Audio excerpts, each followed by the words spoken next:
Welcome to Transformative Principal, where I help you stop putting out fires and start leading. I am your host, Jethro Jones. You can follow me on Twitter at Jethro Jones.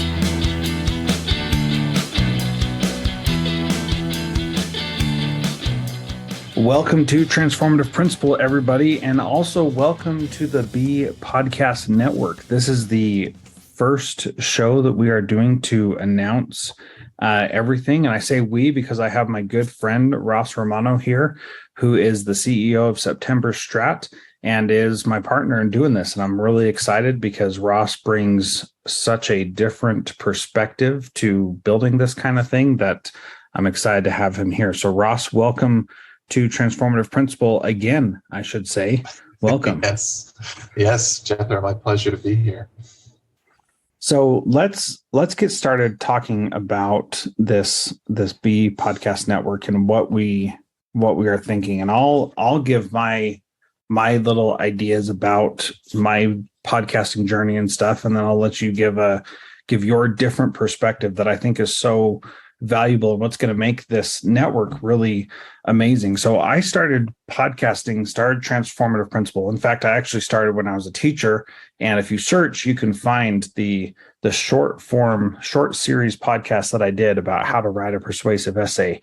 And if you find that, one, you're a super big nerd, and two, you will unlock my very first public showing of what I did. But I started Transformative Principal because I was an assistant principal at the time, and I wasn't getting the kind of professional development that I felt like I needed to have to be a transformative principal.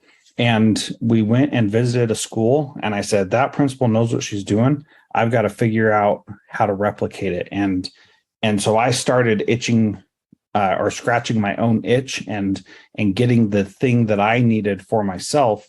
And it's gone on where I feel like I've learned in dog years over the last decade or so to figure out what I need to do to be the best principal that I could. And it's really helped a ton and helped me see some things that I would have never been able to do.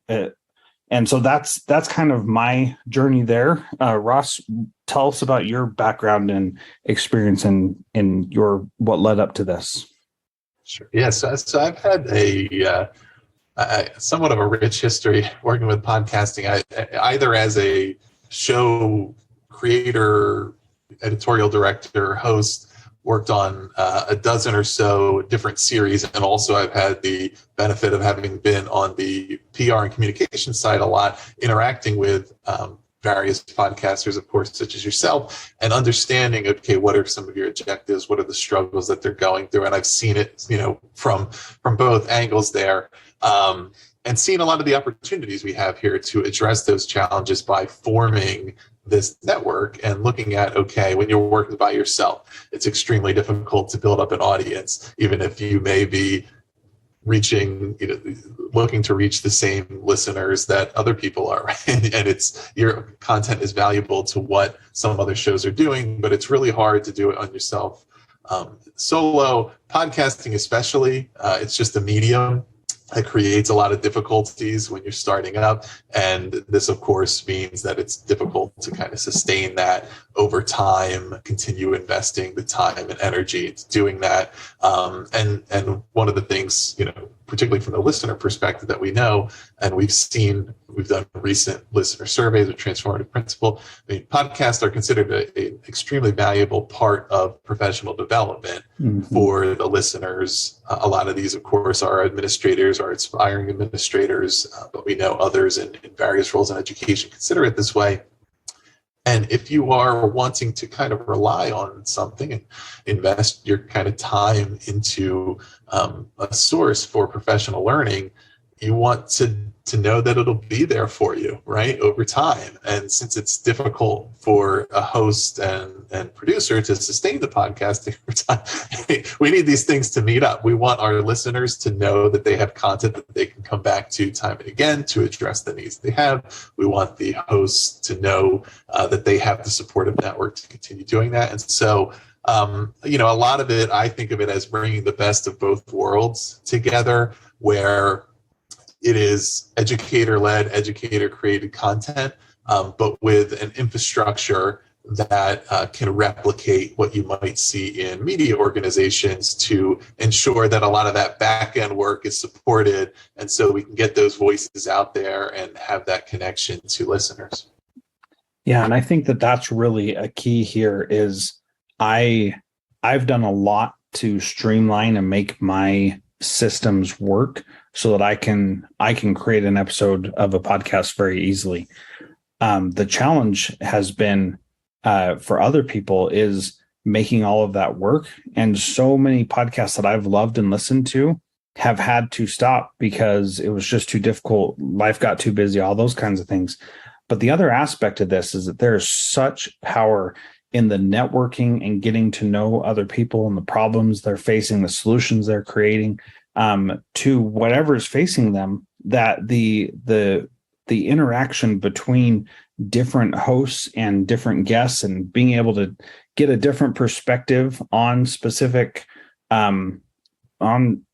people who have these experiences is really, really powerful. And so that's one of the reasons why I'm really excited about this and why I felt like it was time, because as I've grown, I've seen that there's that Transformative Principal has a lot of great stuff, but there's so much more that I want to talk about and share that I just can't fit it all in. It doesn't all make sense to be part of that. Does that make sense to you, Ross?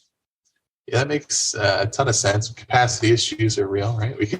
Each of us as an individual can only create so much, and each of us only has limits to our perspective and our experience level. And even somebody who has been in similar professional roles to yourself, but in very different schools, districts, parts of the country, may see things very differently or may have a perspective that's valuable. So we want to represent that.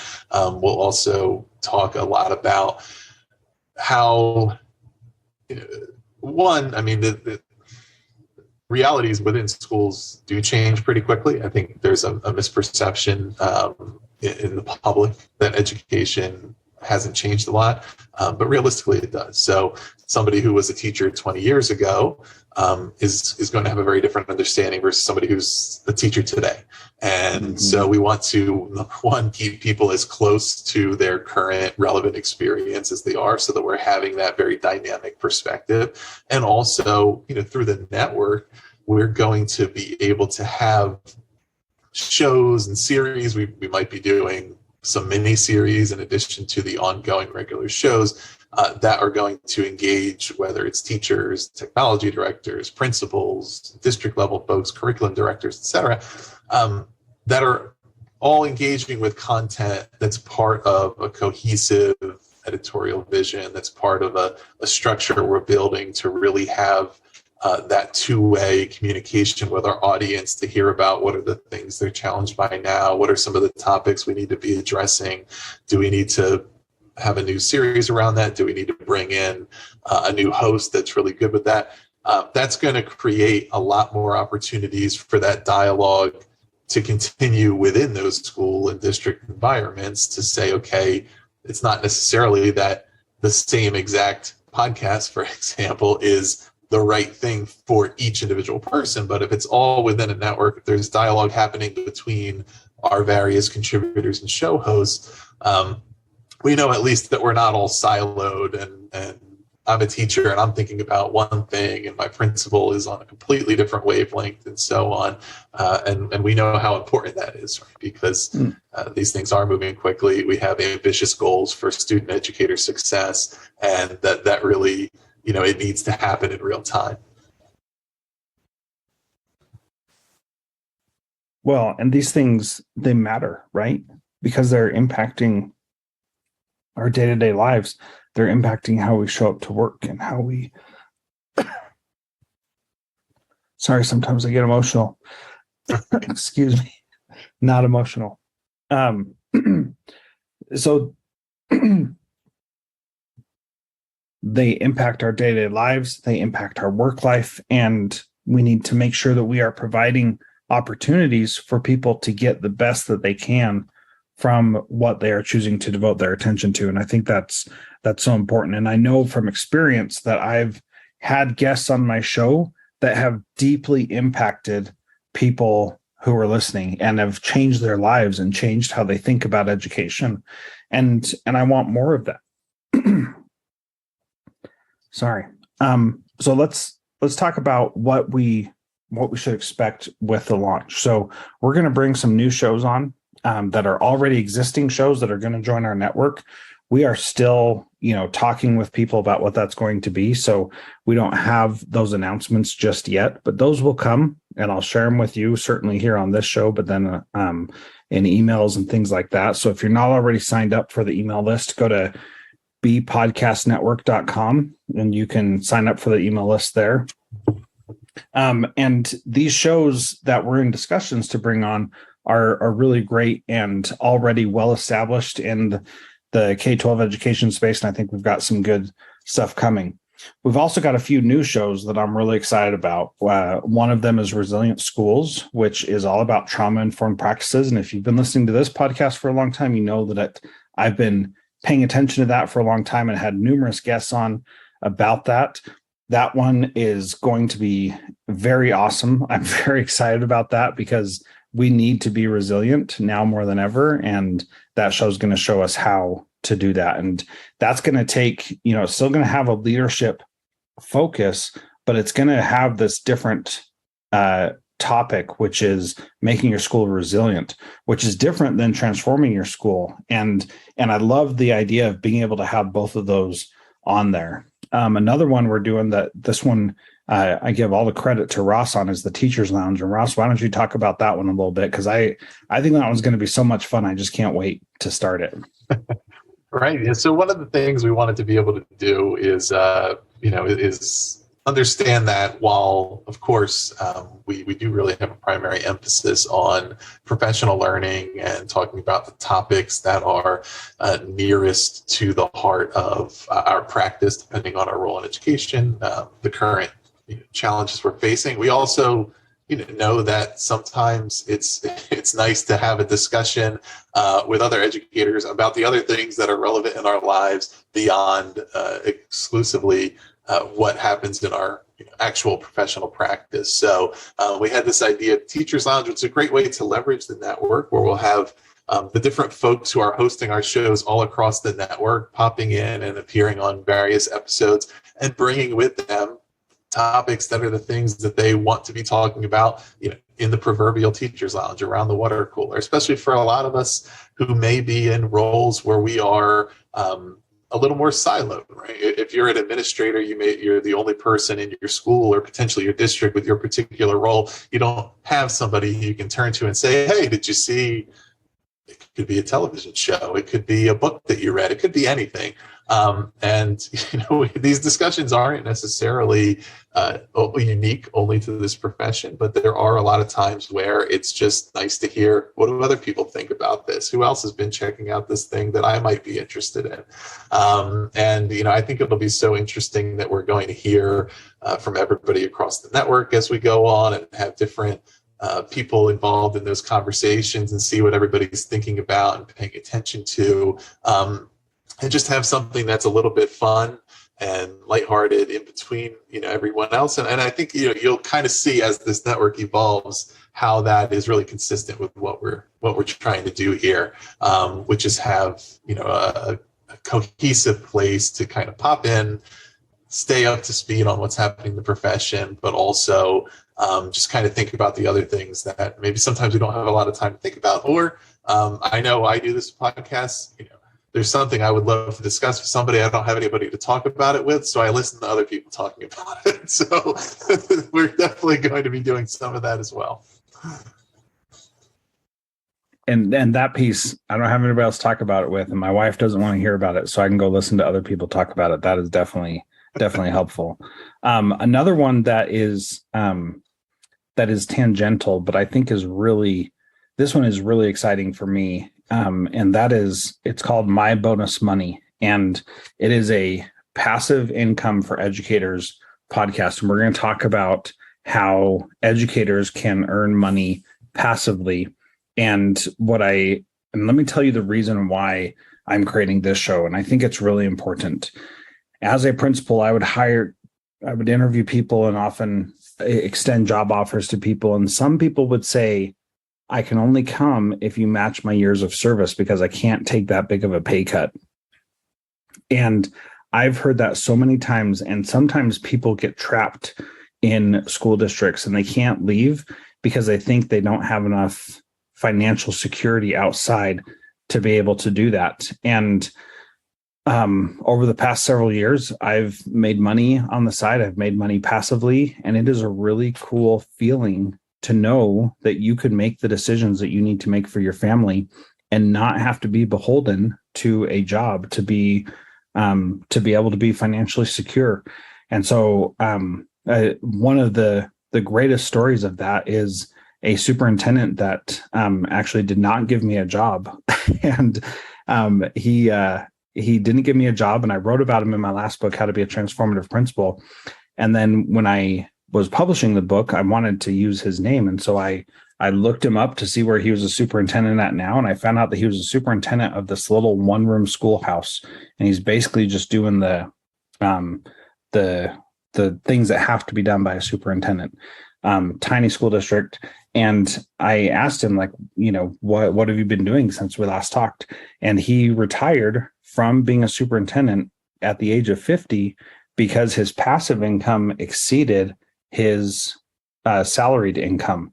And so he said, I don't need to work anymore. And so I did this to help the school district out, and I don't need a job. And it's just great to be able to do this. And that just blew my mind. And I was like, how can we get other people to see this and experience it and have the opportunity? And he had a very specific path that he chose. And I've known other people who have chosen different paths. And that's the kind of thing that I'm excited about, empowering everybody who's an educator to be able to find these different ways to support themselves, where they can then choose to go work wherever they want to, because it's not the only thing. They don't have these golden handcuffs keeping them there.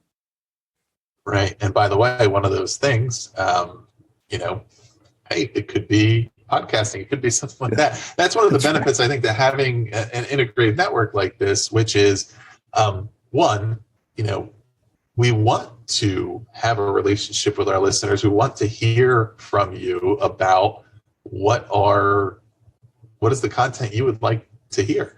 What is, are there particular roles that you feel are underserved as far as this type of professional development content? Are there particular topics that you just don't hear being addressed enough, right? Sometimes there's a particular topic that there'll be an episode here and there, but it really deserves to have its own series. Every week we need to be talking. We want to hear that from you. And prior to a network like this, where would you go with that feedback? Right? Mm-hmm. You could send it to us and say, look, we really would like to see this. And that's something we can actually work on and figure out a way to develop that. Otherwise, your option may be to create it yourself, which you very well may do, but you would be on your own to do so. And, hey, maybe your feedback to us is going to be, I'm really interested in getting involved, and I have an idea, or I have some different ways that I can support. That's exactly what we want, because we want to see this thing expanding. We want to hear different voices, different perspectives, and there is, I believe there's no topic or need that's too small. It's about finding the right way to do it, and the right, and we mentioned earlier that there's certain things that are these short-term mini series. There's others that are long-term, but there's a lot of different ideas that need to be discussed, and by hopefully having this thing functioning as a well-oiled machine, there's opportunities to create those outputs where we don't have to just do one thing, or it doesn't have to be, okay, we have a new idea and maybe we can do it in 2 years, right? We really want to be responsive to what's happening, and anybody who's in education, of course, knows 3 years ago what you were doing versus what you're doing now, not the same thing at all, and we need to anticipate that it's going to be the same thing moving forward.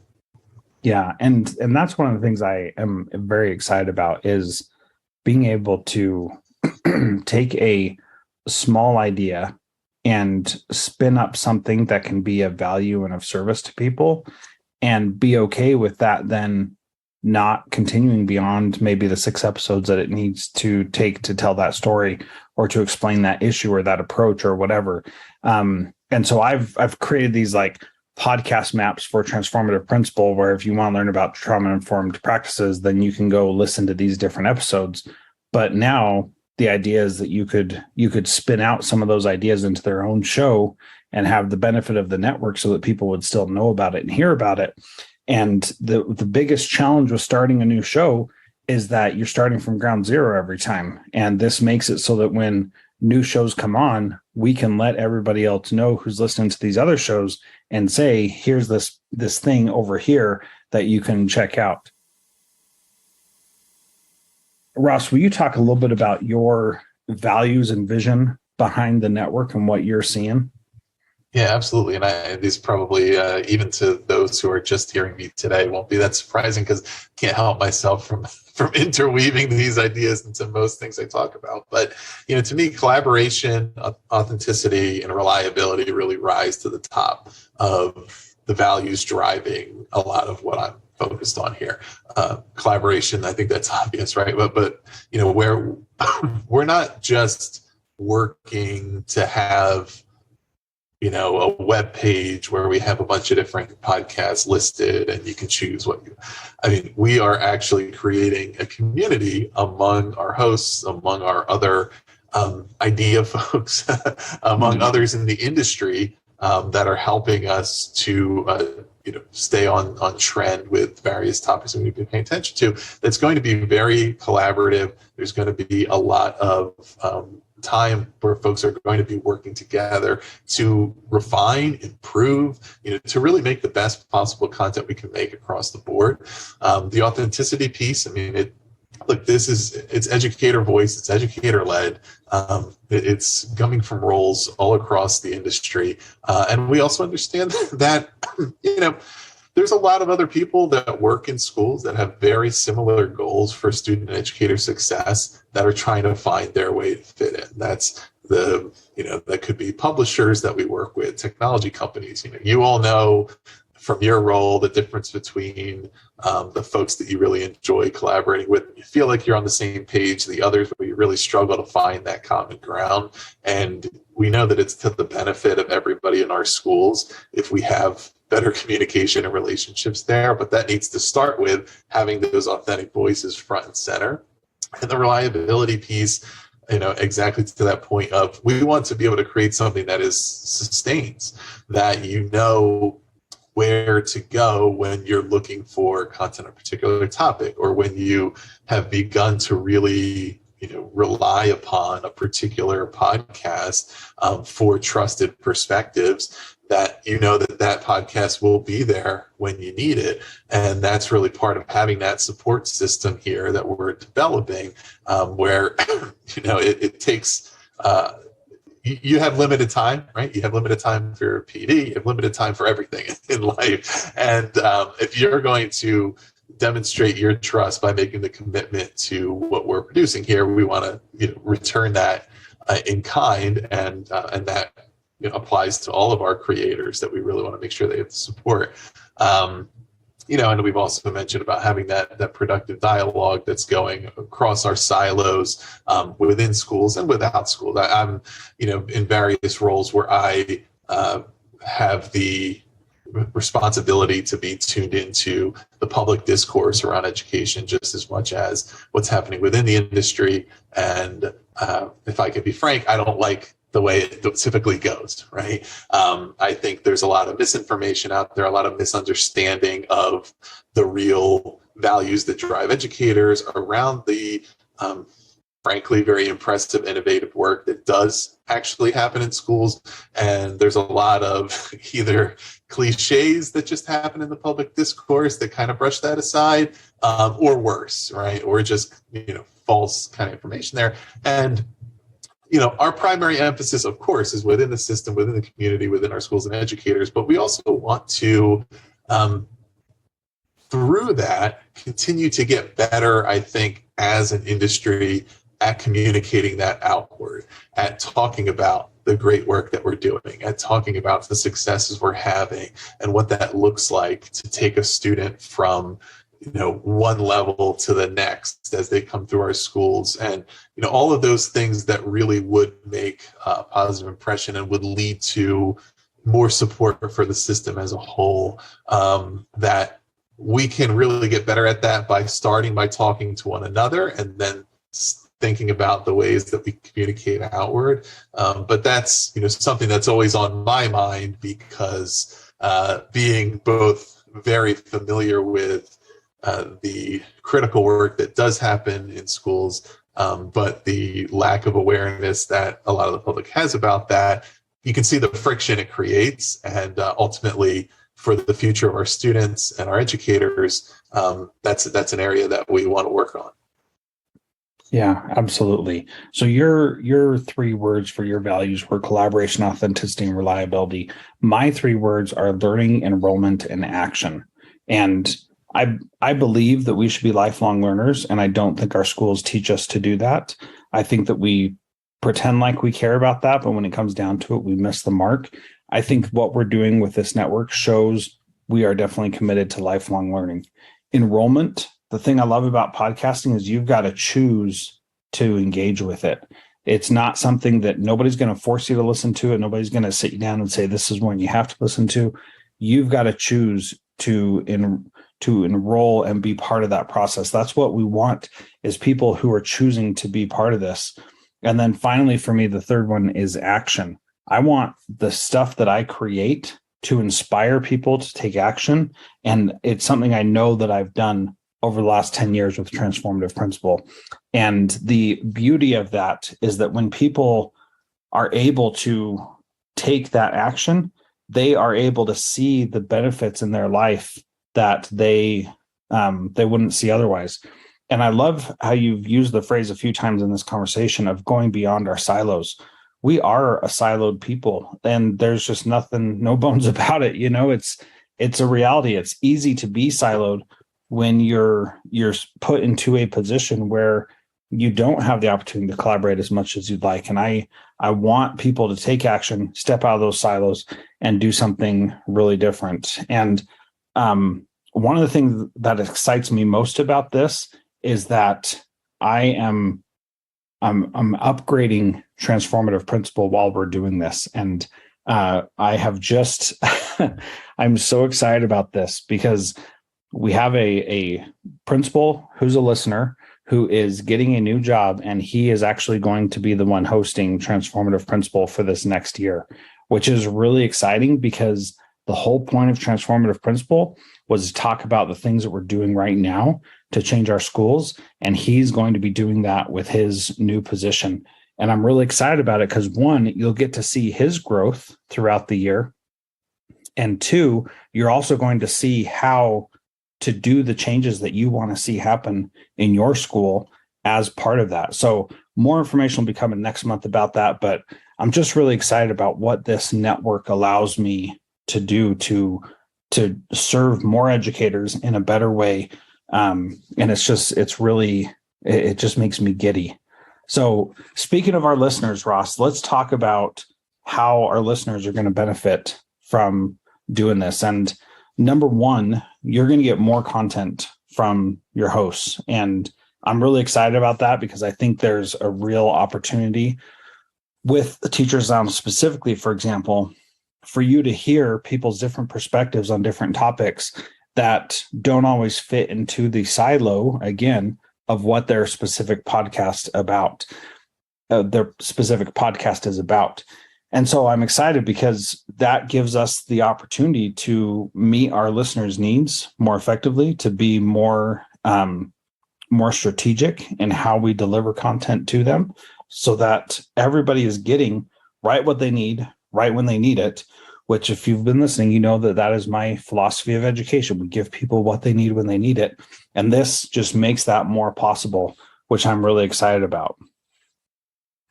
Yeah. And we have content that the content should go with you along your journey in your career. Right? And so as Jethro just referenced, for the upcoming season of Transformative Principal and what that's going to look like within the context of the network. It should be relevant to, okay, who is freshly fulfilling that role and how can they speak from their experience? Then what other roles are each of us filling and what should we be talking about from those experiences? And as you are moving through your career as a listener, you should be able to find the different series and content that kind of moves with you. And also, understanding that you're going to have different ways in which your needs are met that may, some of which may be intuitive, some of which may be unexpected. And we've had some great data and feedback from listener surveys from the series recently, where we know, for example, that a lot of people out there are looking for new ideas for professional development. So what are the various different ways that we can serve that? Of course, we can serve it directly through our content. We can serve it by partnering with entities that work on PD, that are able to provide ideas for things you may want to try, whether it's for yourself personally or for your school or district, and kind of just have a variety of different ways within the ecosystem where you as a listener can learn about the things that are relevant to you. Mm-hmm. And that's ultimately what we're trying to do. And where, again, you may have a variety of different podcasts you listen to now, or you may have a few that you're aware of. And again, with this particular medium, it's not always easy to find out about what else is out there that I might be interested in. There's not necessarily a Netflix style algorithm that's going to say, based on this, you might like this show, right? We want to help with that by saying, okay, if you enjoy Transformative Principal, you may enjoy Reimagine Schools, and so on and so forth, right? To say that these things fit together, and or if you find this content valuable, the teachers in your building may find this valuable, and you can see how those things connect together. So it's about understanding that kind of we're working together there. And so, yeah, and in addition to, if I reflect back on this, I think so much of what we talked to so far in this episode has really been about the various ways it's going to benefit our listeners. But, certainly think those are some of the additional factors. And I think being able to provide opportunities and resources for other things that they need as educators. Like we did a listener survey on this podcast, and most people said we want more opportunities for professional development for us. And so being able to put, people who provide professional development in front of our listeners and say, here's someone who can help you do X, Y, or Z, I think is going to be really powerful. Ross, why don't you keep going? You're on a roll. Talk about the benefits to the creators. And, this is also a call to action. If you are a podcaster in our space, in the education space, loosely defined, I'm not going to lie, then come let us know that you want to be part of this network, because we'd love to have you and talk to you more about the benefits that you can get from being part of it. So go ahead, Ross. Yeah. And so, and I think we've been consistent in saying that a big benefit to this entire enterprise is these opportunities to get more voices into the discussion. That applies to our creators, our hosts, it applies to our listeners, it applies to creating the relevant dialogue that you want to listen to. So, one of these things is, I think, recently you may hear a joke about it. Everybody is a podcast. There's a lot of podcasts out there, but the reality is most people don't. And most of those podcasts don't last beyond a few episodes and, don't really have enough time, the benefit of attracting an audience. We want to really change that, to really focus on our audience needs. And, even though we're working all within the K-12 education, so in a sense, that starts as a niche. There's niches within that niche, right, that need to be serviced. Mm-hmm. So it allows, as a network, if we have a creator that we know is the right person with the right perspective, the right expertise, the right knowledge to create content that is very important to a certain segment of our educator audience, that we want to be able to create and sustain that content. And it may not be our biggest show, by number of listeners, but we know that it's tremendously valuable to the people who rely on it. And it may be something that would be very hard to create elsewhere, because it just, it would be very difficult to stand on its own, or to figure out, is this succeeding, is it not, who are we trying to reach? And so we really want to know that what we can focus on is the quality of the content and its value to its listeners, versus just looking at overall, numbers or other types of factors. So that's a huge thing for the creators, because if you're out there and you maybe you already have a podcast, maybe you don't, maybe you have an idea, maybe you have a particular perspective that would be useful, there's something there that we could be exploring, right? And so we want to support that to refine it. And we all, Jethro and I, have some experience at this point having done podcasting. If you listen to the first time we did it versus now, I mean, look, you may still think we're learning, and we are, but I think we're probably a lot better now than when we first started. So, you can combine the knowledge and the experience with also building those skills, and that's a big thing that we're working on as well. That's a big part of the collaboration, is working with one another to continue to get better at what we do, get better at interviewing, get better at hosting, the post-production elements, the way in which we share content, bite-sized content for people to consume, and so on. It's continuing to improve our process so that everybody is really operating at a high level, sharing great content, learning a lot. There's a lot of continuous learning on this end of it as well. That we just kind of continue to get better at what we're doing. But, ultimately that everybody out there, as we evolve, will be able to have opportunities to share their voice and also to receive content that really meets their needs. Yeah. And I think that learning from one another, I think, is valuable. Creating alignment among what we're doing, but also maintaining differentiation between it, I think, is really valuable as well. And, for the last several years, I have talked every other week with Danny Bauer, the host of the Better Leaders, Better Schools podcast.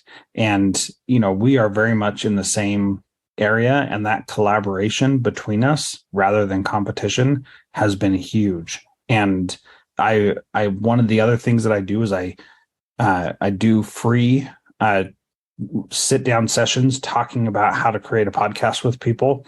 And I've done dozens of these over the years. And what I learn is that a lot of people have these great ideas, but getting things going can be difficult. And what's even more difficult is sustaining it over time. And so because we have the infrastructure, because we have the support, we can help with that kind of stuff. And there are people who have told me about their ideas for podcasts. And I'm like, I want to listen to that podcast today. Like, what's taking you so long to make this?